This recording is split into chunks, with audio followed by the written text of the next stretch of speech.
Hi, Coach Lee here. Today I'm going to talk about the sciatic nerve and sciatic pain, which a lot of us experience from time to time.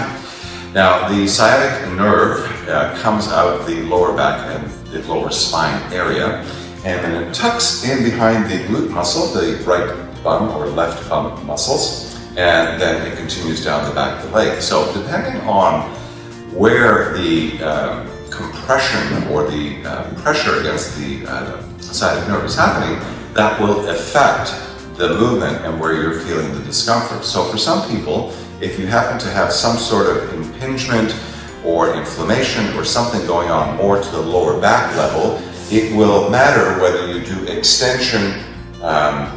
flexion or extension in your spine, and that's going to affect the feeling. If it's happening, the inflammation is more towards the glute muscle where the sciatic nerve is tucked under, then you'll feel it more when the leg does this type of positioning. So it could be either or maybe a little bit of both, but typically that's what happens. Now, when most of us have the sciatic pain, the first tendency is, oh, I better not do anything. But in fact, that's contraindicative. What we need to do is actually move and keep that tissue moving. Now, of course, we want to stay away from excruciating or very sharp pain, but we can, by doing slow movements, figure out the range of motion and still create movement within that space to keep everything fluid, bring blood and nutritional fluids into that space so that we can make it heal, and that will also allow us to drop the inflammation and hopefully go back to normal. So I'm going to show you a couple of exercises to do. One of them is a spinal extension. So if you bring your hands to your back pocket, pull the elbows back, and try and get a bit of a back bend here as you press the pelvis forward. That should feel pretty good. So you try and hold here for a little bit. So this is in spine in extension. The other way is for spine to be in flexion. So you can bring your hands behind you, drop the elbows forward, and try and roll into flexion. And maybe even come out into a little bit of an extension. So this movement of the spine in this direction should give you a little bit of relief, in fact, if that's where your discomfort is coming from in the lower back. So that would be number one, extension, and then you can go into flexion. You can even just stay here, extension and flexion. Nice and easy as you do this rolling type movement, and you're essentially moving that space around to make sure that it still has some mobility in there and some movement, okay? So that would be number one.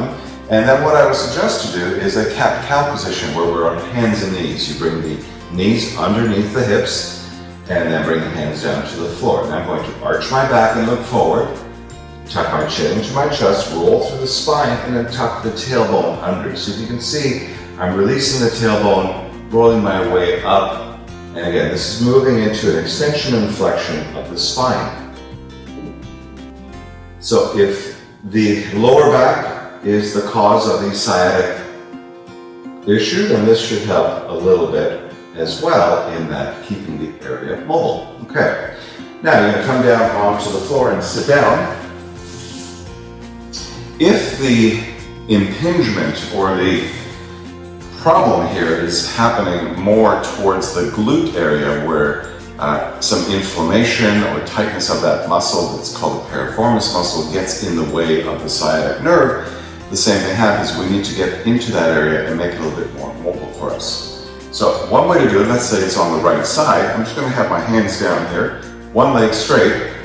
I'm going to bend the right leg and just drop it off to the side. Just this movement alone should bring up some space into that area.